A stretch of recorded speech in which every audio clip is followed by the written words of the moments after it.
In the book, you talk about three types of innovation: sustaining, efficiency, and market creating. Would you give us kind of a quick primer on those three types of innovation?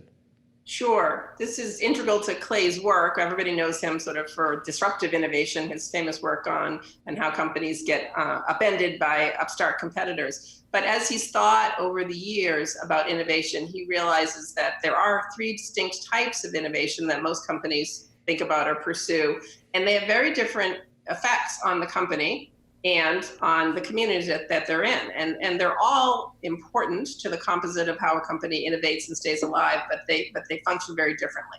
So sustaining innovation is what most companies do to try to keep their customers happy and keep their market share. It's adding heated seats to a car. It's adding new colors for your iPhone or upgrading the iPhone, having the new version that everyone feels they have to go out and buy.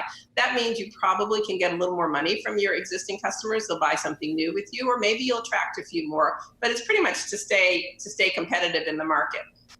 You sustain your innovations by adding bells and whistles and charging a little bit more. Everybody does that. It is important to not be left behind the competitive marketplace.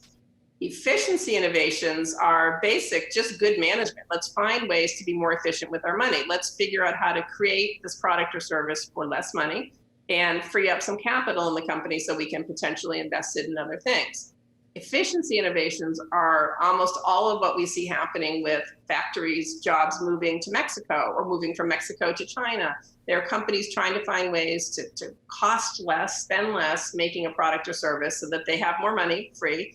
But again, the job of an efficiency innovation is not to really create growth. It's to make sure they can continue to efficiently create the products and services that they count on creating and free up a little extra money, capital, so that they can invest it elsewhere.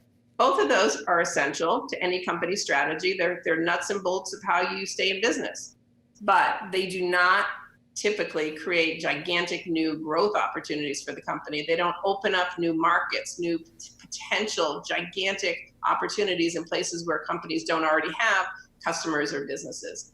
We call the last category, the one we focus on in the book, market creating innovations. And what we mean by that is literally they will create a market for a product or service where there wasn't one before.